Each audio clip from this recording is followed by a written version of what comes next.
Aguardar 9 horas, a gente ora. Claro.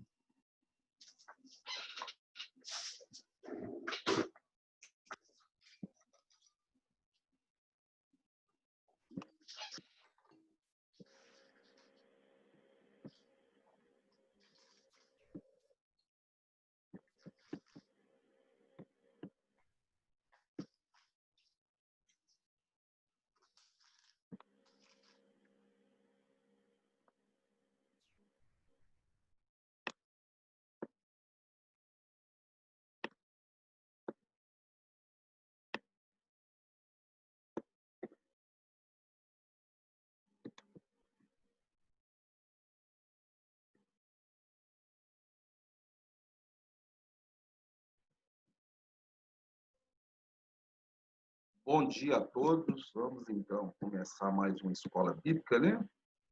Com a graça do Senhor, nós vamos orar, então. Pedir a Deus que traga o conhecimento da palavra dele para todos nós. É mais um dia que o Senhor fez. Bom dia a todos aí, né? Shalom, a paz do Senhor. Vamos lá. Pai, em nome de Jesus, quero colocar, Senhor, essa escola bíblica diante do Senhor, a vida de cada um, Pai, que vai participar dessa escola bíblica ou nesse momento, ou vai assistir depois no canal do YouTube, que ela possa, Senhor, trazer edificação para a igreja, trazer uma mudança de dentro para fora. Por isso, convém que o Senhor cresça e que a gente diminua. Eu quero declarar que a minha dependência é 100% do Senhor e do Senhor. A palavra aí ensinada, ministrada, não volte para o Senhor vazia, mas seja escrita nas mentes e nos corações. Eu agradeço pelo privilégio que é de te servir. Em nome de Jesus. Amém? Glória a Deus. Então, vamos, iniciar mais uma escola bíblica com a bênção do Senhor. Que abençoe a vida de cada um. Eu terminei na aula passada falando sobre a igreja enxertada em Israel. O projeto de Deus é com toda a humanidade.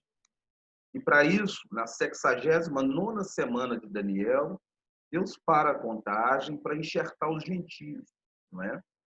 Então, os gentios estão sendo enxertados. Enxertados aonde? Na oliveira. Quem é a oliveira? Toda a casa de Israel é a oliveira. Então, os gentios estão sendo ali enxertados, né? E o povo judeu, eles estão cegos. Em Romanos 11:8, Deus cegou o entendimento. Agora, nós não podemos esquecer que Deus não rejeitou eles. Isso em Romanos 11:1 diz que Deus não rejeitou o povo que ele escolheu. Ele escolheu, né? Então, nós temos que saber quem é a noiva. É interessante, né, que nós, como igreja, nos declaramos noiva, excluímos Israel. Mas, na realidade, nós só somos a noiva de Cristo porque nós somos enxertados na noiva, que é Israel. Então, Deus primeiro chamou esse povo para ser povo deles. Tá? Então, a partir do momento que a igreja ela é enxertada, ela é participante das promessas, da aliança, e ela passa também a ser a noiva. Então, eu queria que você abrisse a Bíblia em Isaías 49:3. Você vai ver como é que Deus fala com o povo de Israel. Isaías 49:3 diz o seguinte. Isaías 49, verso 3. Ó.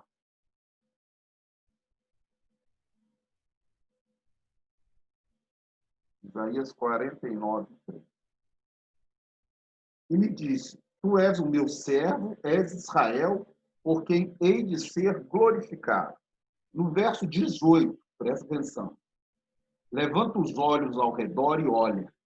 Todos esses que se ajuntam e vêm a ti. Tão certo como eu vivo, diz o Senhor, de todos estes te vestirás como um ornamento, e deles te cingirás como noiva. Está falando que aquele povo vai te cingir como noiva, e muitos virão até a ti, para ser também a noiva.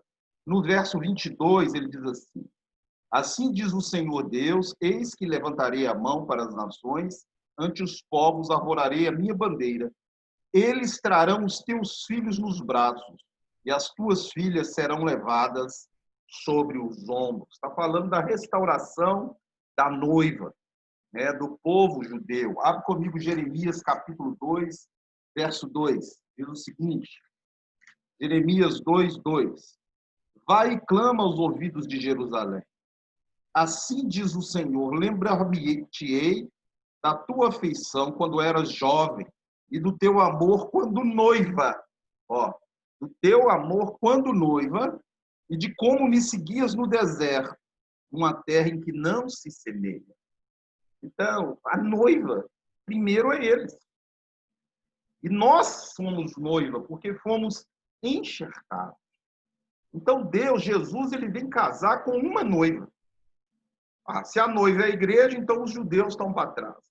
Se a noiva é os judeus, então a igreja está para trás. Se ele casa com a noiva, a igreja arrebata, ele casou com metade da noiva, porque a outra parte ficou para trás. Como é que funciona isso, hein? Na realidade, são duas testemunhas, dois povos, mas uma noiva só. E é interessante, né? Vamos ler lá a noiva agora, a igreja. Vamos lá em Efésios 5, 25 a 27. E eu vou te falar que, a partir do momento, através de Cristo, nós somos enxertados, né? E nos tornamos também noiva. Então, vamos lá. Efésios 5, 25 a 27. Maridos, amai as vossas mulheres, como também Cristo amou a igreja e a si mesmo se entregou por ela, para que a santificado e tendo-a purificado por meio da lavagem de água pela palavra, para apresentar a si mesmo igreja gloriosa, sem mácula, nem ruga, nem coisa semelhante, porém santa e sem defeito. Então, parece que Paulo está falando simplesmente do marido e da esposa. Mas aqui no verso 32, ó, Efésios 5, 32, ele faz uma analogia entre o casamento de um homem e de uma mulher, de Cristo e a igreja. Ó. Grande é esse mistério, mas eu me refiro a Cristo e à igreja. Ele está falando que Cristo vem casar com a igreja. Mas então ele não casa com Israel, ele rejeita Israel. De acordo com Romanos 11, ele não rejeita Israel. Então eu tenho que entender isso. O que Deus fez então?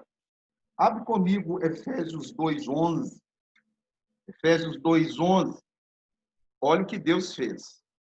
Portanto, lembrai-vos de que outrora vós gentios na carne, somos nós, chamados incircuncisos por aqueles que se intitulam circuncisos, os judeus, na carne por mãos humanas, naquele tempo estáveis sem Cristo, separados da comunidade de Israel e estranhos à aliança da promessa, não tendo esperança e sem Deus no mundo. Mas agora em Cristo, presta atenção, Jesus, vós que estáveis longe, fostes aproximados pelo sangue de Cristo, porque ele é a nossa paz, o qual de ambos, judeu e gentio, fez uma noiva, ó, e tendo derribado a parte da separação que estava no meio, a inimizade. De ambos os povos, Deus fez uma noiva. Eu quero dizer que os dois povos estão aí. Mas os dois povos representam uma noiva. É isso que você tem que entender. A noiva não é uma exclusividade da igreja. A igreja só é noiva porque foi enxertada na noiva. Lá atrás, quem é a noiva primeiro? Ó, então, Deus, ele nos enxerta em Israel. E nós passamos a ser também o quê? A noiva. E como é que vai ser esse casamento? Então, é interessante que isso aí vai nos dar uma ideia do arrebatamento da igreja. Presta atenção. Se Deus arrebata primeiro a igreja e esquece Israel, ele só sobe metade da noiva. A outra metade ele não casou com ela, porque para casar, presta atenção, é necessário a pessoa confessar Jesus como Senhor. A partir do momento que eu confesso a Jesus como Senhor na minha vida, a Bíblia diz que há uma fusão. Abre aí comigo 1 Coríntios 6:17. Como um marido casa com uma mulher, presta atenção, os dois se tornam uma só carne. Mas em 1 Coríntios 6,17, o apóstolo Paulo diz o seguinte: mas aquele que se une ao Senhor se torna um só espírito com ele. E para me unir ao Senhor, Jesus, ele é claro. Todo aquele que crê em mim, eu e o meu Pai viemos para dentro dele e faremos nele morada. Então, o que vai acontecer é que de ambos os povos, sai uma noiva só. Uma só noiva. Abre comigo, então, 19:7. Apocalipse 19:7. E vamos ver um momento aqui interessante. Apocalipse 19:7. Apocalipse 19:7. Alegremos-nos, exultemos e demos a glória, porque são chegadas as bodas do Cordeiro, cuja esposa a si mesmo já se ataviou, pois lhe foi dado vestir-se de linho finíssimo, resplandecente e puro, porque o linho finíssimo são os atos de justiça dos santos. Chegou o momento das bodas aqui, chegou o momento do casamento de Jesus com a sua noiva. Vamos continuar, então, vamos caminhar na palavra do Senhor para a gente ter um entendimento. Então, é interessante sobre duas testemunhas. Eu já falei isso lá no início, né? Sobre esses dois povos. Quem são os povos? Igreja, judeu. E que são duas testemunhas. Agora, em Apocalipse, aparecem duas testemunhas. Será que Moisés vai ressuscitar antes de todo mundo para poder ferir as águas com sangue, como diz em Apocalipse 11? Ou Elias, que foi arrebatado vivo, vai voltar, colocar fogo pela boca na praça de Jerusalém? Será que é isso literalmente que Apocalipse está falando? Ou será que esses dois, Moisés, suposto, né? As testemunhas vão fazer o que Moisés fez e o que Elias fez? São, na realidade, dois povos. Duas testemunhas. Então, em Isaías 43:10, eu quero que você abra a palavra do Senhor. Deus diz: vós sois as minhas testemunhas. Está falando do povo de Israel. O povo de Israel é o quê? Testemunha. Em Atos 1:8, no livro de Atos, capítulo 1, verso 8, Jesus diz: recebereis poder para serdes minhas testemunhas. Nós sabemos que o nosso chamado é ser o quê? Testemunhar, né? Sermos transformados de dentro para fora. Então, vamos ver primeiro a escolha dessas testemunhas, né? Em Deuteronômio, eu quero que você abra a Bíblia, capítulo 7, 6 e 7. A palavra de Deus diz que Deus escolhe as coisas loucas desse mundo para envergonhar as sábias, e as que não são para envergonhar as que são. Por que Deus escolheu o povo lá atrás? O povo do qual vai sair o povo de Israel, o povo hebreu, Abraão e a sua descendência. Por que Deus escolheu aquele povo? Nós temos que saber que Deus, como eu disse, escolhe as coisas loucas. O povo hebreu, do qual veio o povo judeu, era a menor das menores nações, ou ali aquele povo nômade que caminhava na face da terra. Ou seja, era o povo mais fácil de ser exterminado por qualquer império, ser escravizado. Eles eram os menores. E até hoje, Israel são 12 milhões de judeus na face da terra. sendo que em Israel tem só 6 milhões. Os outros 6 estão espalhados pelo mundo. Então, quando a gente vê Deus escolhendo as coisas loucas, para glorificar o nome dele. Porque se Deus escolhesse, por exemplo, hoje, na época, o Egito, para ser o Deus do Egito, ele estava escolhendo o maior império da Terra para ser o Deus dele. É como se Deus hoje escolhesse os Estados Unidos, né? Fosse escolher um povo, vou escolher os Estados Unidos, que é o maior. Não, ele escolhe o menor. Deuteronômio, capítulo 7, versos 6 e 7, diz o seguinte: porque tu és povo santo ao Senhor teu Deus. O Senhor teu Deus te escolheu para que ele fosse o seu povo próprio de todos os povos que há sobre a terra. Presta atenção. Não vos teve o Senhor afeição, nem vos escolheu, porque fosses mais numerosos do que qualquer povo, pois eres o menor de todos. E por que Deus nos escolheu? Ah, será porque nós éramos os melhores? Nada.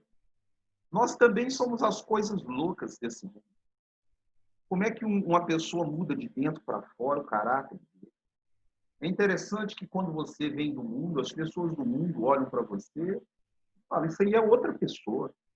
Não é mais aquela mesma pessoa. Porque o poder de Deus de mudar o caráter de uma pessoa, né, através do seu linguajar, das suas atitudes, aquelas pessoas veem uma mudança, veem alguma coisa de Jesus em você. Então, Deus, o Espírito Santo, nos capacita a ficarmos testemunhas. O que é ser testemunha? É quando uma pessoa te xinga todo e você abençoa ela. Não é isso que Jesus falou? Te der no lado esquerdo, você dá também o direito. Se bater do lado direito, você dá o esquerdo. O que é ser testemunha?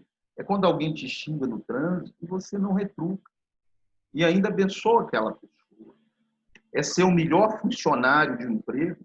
Muitas vezes o patrão é ímpio, é ruim, mas você é o melhor funcionário, você intercede pela conversão dele, né? É ter um casamento santo diante do Senhor, né? É levar o casamento no joelho e não no cartório, igual muitos crentes têm levado, né? Tem levado, em vez de levar no joelho o casamento, procurar ali entender que ele casou para fazer o outro feliz e não para ser feliz. E quando você faz o outro feliz, você recebe de volta a felicidade, não é? Então o casamento é levado no joelho. Eu não posso levar meu casamento no cartório, porque eu sou testemunha, né? Então eu tenho que ter esse discernimento, né? O poder do Espírito Santo em mim me transforma a imagem de Cristo. E olha que ele sujeitou a tudo, né? Cristo sujeitou a todas as coisas, ele não precisava disso. Mas ele nos deixou testemunho de como nós devemos andar.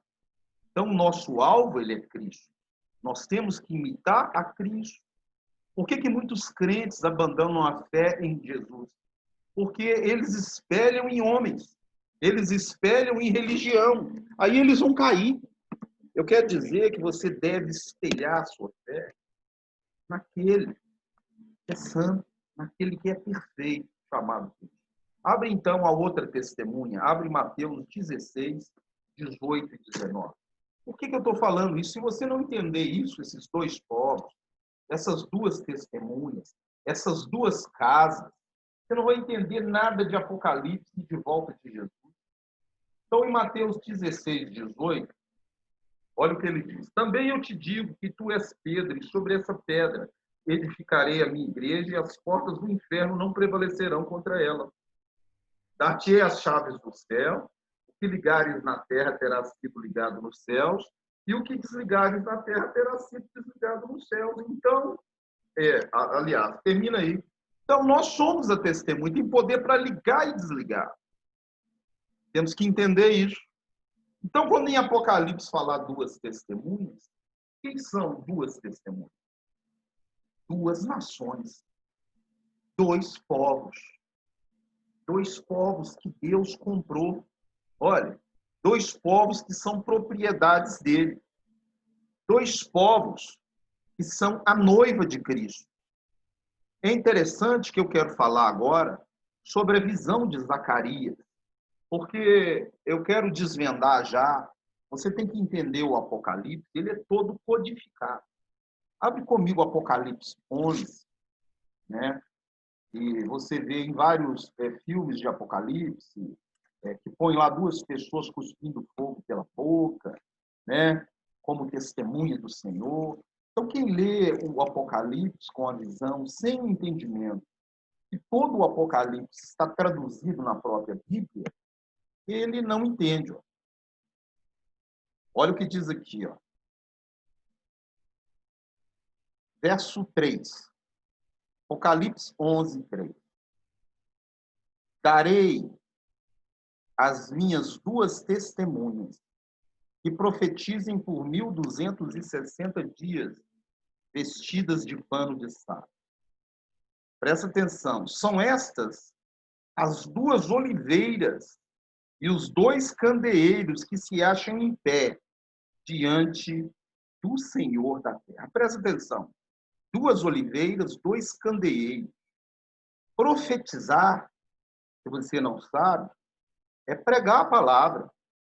Aquele que profetiza, ele exorta, edifica e consola. Está em 1 Coríntios 14, 3. Não é adivinhar o futuro. Profetizar é a pregação da palavra. Então, adivinhar o futuro é evidência. Né? Eu não posso confundir vidente com profeta. Profeta está em 1 Coríntios 14, depois você lê lá, versos 2 e 3. O que profetiza, edifica, exorta e consola. Então, ele diz que essas duas testemunhas são as duas oliveiras e os dois candeeiros. Qual é a tradução disso? As duas oliveiras são os dois candeeiros. Abre comigo o livro de Zacarias. Quer dizer, nessa manhã, que seu chamado é para ser filho de Deus e testemunha. A igreja tem que ser testemunha. Porque nós recebemos o Espírito para sermos o quê? Testemunha. Então, vamos lá em Zacarias 4 e vamos ver uma visão. Você está vendo aí do lado esquerdo, essa é um candelabro, uma menorá, que está no bairro judaico em Jerusalém. E do lado dele tem o quê? Olha lá, duas oliveiras. Eles retrataram algo da Bíblia e sem o entendimento de quem são essas duas oliveiras. Então, vamos ver aqui. Ó. Zacarias, capítulo 4, verso 1. Tornou um anjo que falava comigo e me despertou como um homem que é despertado do seu sono. E me perguntou, que vês? Respondi, olho, e eis um candelabro todo de ouro e um vaso de azeite em cima com as suas 7 lâmpadas e 7 tubos, um para cada uma das lâmpadas que estão em cima do candelabro. Junto a este, o que falou em Apocalipse lá? 2 oliveiras, uma à direita do vaso de azeite e outra à esquerda. Aí, ó. 2 oliveiras. Então perguntei ao anjo que falava comigo. Meu senhor, que é isso? Respondeu-me o anjo que falava comigo. Não sabes o que é isso? Respondeu. Não, meu senhor. Prosseguiu ele e me disse. Esta é a palavra do Senhor a Zorobabel. Não por força nem por poder, mas pelo meu espírito, diz o Senhor. O candelabro, as 7 lâmpadas, representam o espírito. Aqui está falando pelo meu espírito. E as 2 oliveiras? Olha o verso 11, Zacarias 4, 11. Prosseguiu e lhe perguntei, que são as 2 oliveiras, à direita e à esquerda do candelabro? Tornando a falar, lhe perguntei, que são aqueles 2 raminhos de oliveira, que estão junto aos 2 tubos de ouro, que vertem de si azeite dourado? Ele me respondeu, não sabes? E é isso? Eu disse, não, meu senhor. Então ele me disse, são os 2 ungidos que assistem junto ao Senhor de toda a terra. Olha que interessante. Os dois ungidos, judeu e igreja, os dois escolhidos, que assistem diante do Senhor de toda a terra. Se você ainda não estudou sobre o candelabro, eu vou dar uma pincelada rápida para você ver como Deus usa a sua palavra, como que a palavra de Deus ela é maravilhosa. Quando eu leio o livro de Apocalipse, e eu falei que ele está codificado, eu tenho que trazer o código do Apocalipse para entender a volta de Jesus e o final dos tempos. E o código do Apocalipse, ele está na própria Bíblia. Abre comigo a palavra do Senhor em Apocalipse 1:4. O número 7, a palavra Sheva, perfeito, ele é usado muitas vezes na Bíblia porque indica algo perfeito. E lá diz o seguinte, Apocalipse 1:4. João, as 7 igrejas que se encontram na Ásia, da parte daquele que é, que era e que há de vir, e da parte dos 7 espíritos que se acham diante do seu trono. Olha que interessante. O Espírito Santo é um, mas ele fala 7, porque é algo perfeito. Mas será que a Bíblia, em algum lugar, fala sobre esses 7 atributos que todo ungido tem que ter na vida? Então, lá em Israel, está retratado o candelabro e as 2 oliveiras. Eles não têm o entendimento disso, desse objeto, o que ele significa. Não é? Mas nós temos a revelação. Abre aí comigo Isaías 11:1. Olha, vamos aprender um pouco da Bíblia. Isaías 11:1 diz o seguinte: do tronco de Jessé sairá um rebento. Quem é Jessé? Jessé é o pai de Davi. E quem é o rebento, então? Davi. Do tronco de Jessé sairá um rebento. E das suas raízes, o que é isso? Da sua descendência sairá um renovo. Você vai aprender outra coisa agora. A palavra renovo é a mesma para broto. Broto. E a palavra broto, a raiz nazareno, nazir, nazar, vem da palavra broto. Então, vou traduzir. Do tronco de Jessé sairá um rebento. Quem é ele? Davi. E da sua descendência, um nazareno. Quem é o nazareno? Jesus.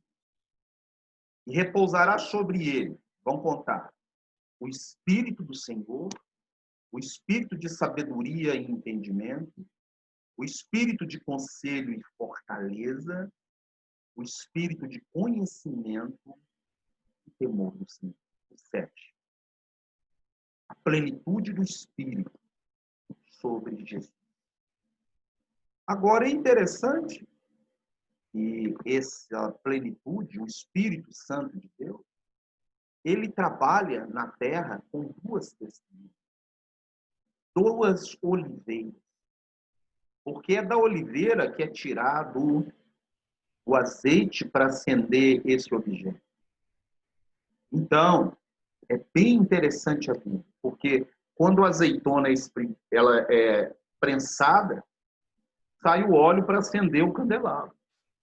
Quando nós prensamos a nossa carne, os nossos desejos carnais, quando nós abrimos mão do nosso eu, quando nós pegamos a nossa cruz, verte o azeite dourado que acende o Espírito em nós. Interessante, né? Você sabe que Jesus Cristo, a palavra Getsemane, quando ele foi orar no Getsemane, ali ele começou a merejar na sua fronte gotas de sangue, porque naquele momento a azeitona estava sendo prensada. suou gotas de sangue. Ou seja, naquele momento, Jesus estava sendo prensado. A palavra Getsemane significa prensa de azeite. Olha só, nós todos temos que ir para o Getsemane, passar pela prensa. Se eu quero o espírito aceso, se eu quero ter essa luz dentro de mim acesa, a cada dia eu tenho que dar uma passada no Getsemane. Abrir mão do meu acho, do eu tenho, e dar toda a glória para o Senhor.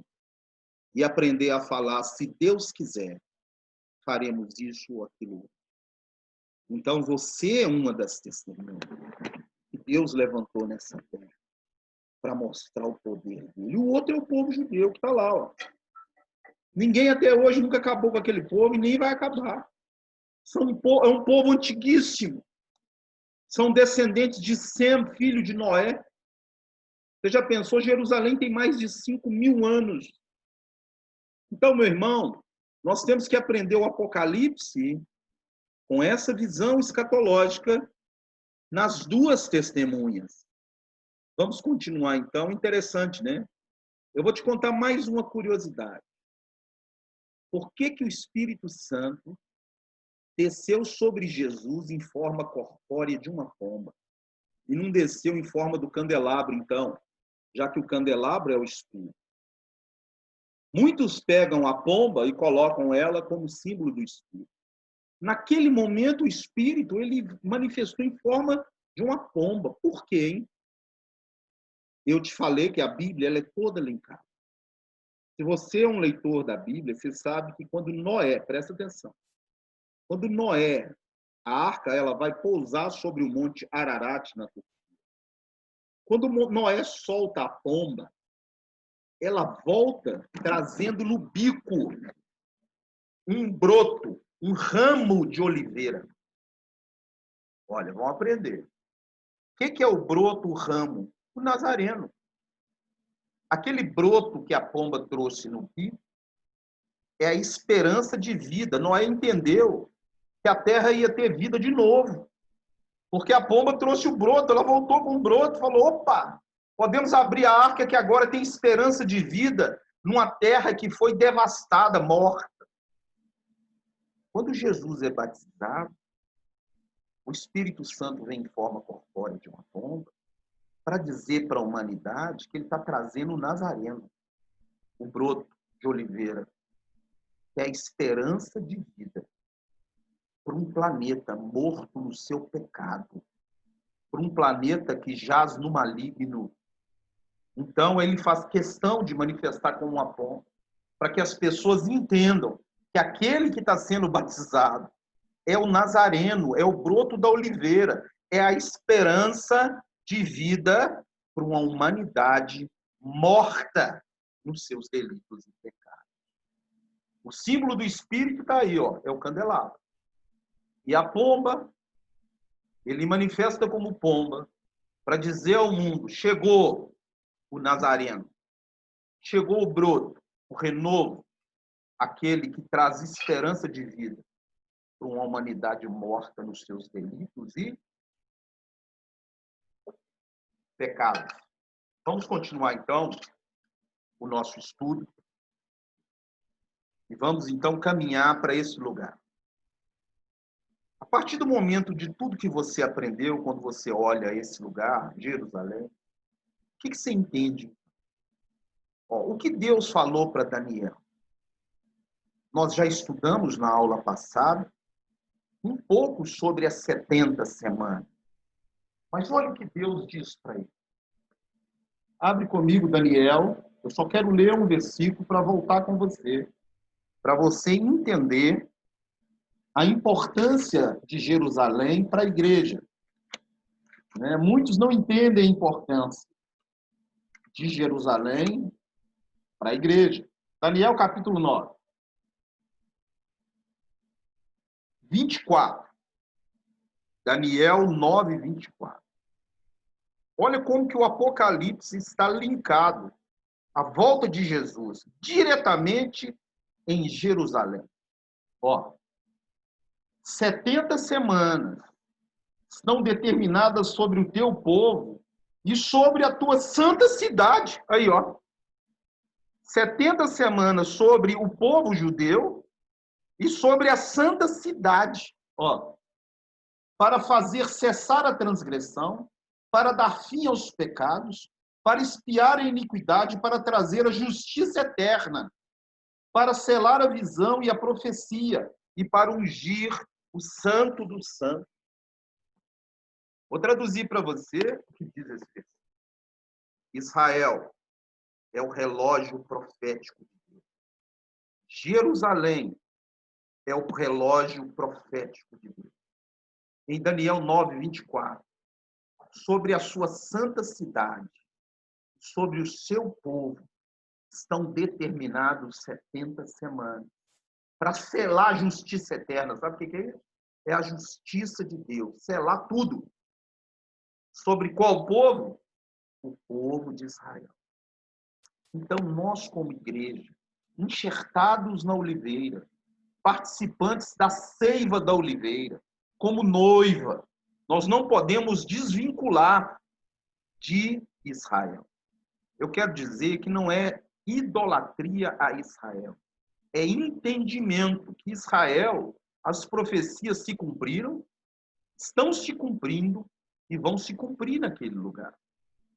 Tem muito crente que mistura as coisas, idolatra Israel. Israel não é para ser idolatrado, nem o povo judeu é para ser idolatrado.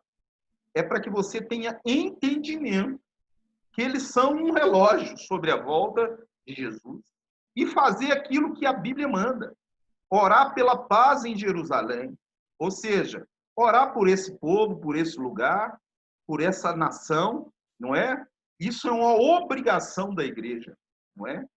Então, nós temos que ter esse entendimento. Vamos continuar, então, e vamos voltar nas 70 semanas de Daniel.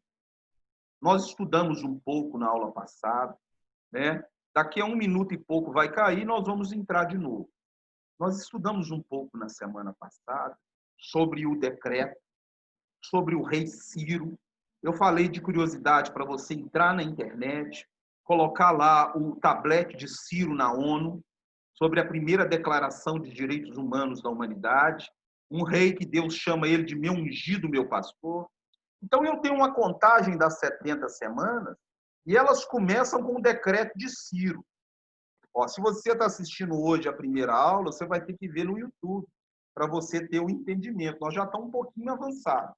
E nós estamos aqui agora já decifrando mais das 70 semanas. Então, eu expliquei na aula passada sobre esse decreto aqui, ó, quando é que ele foi, como que esse rei foi profetizado por Isaías.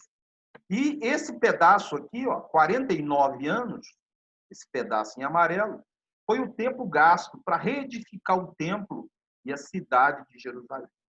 Então, ele fala 7 semanas, mais 62, dando um total de 69 semanas ou 483 anos, até que o Messias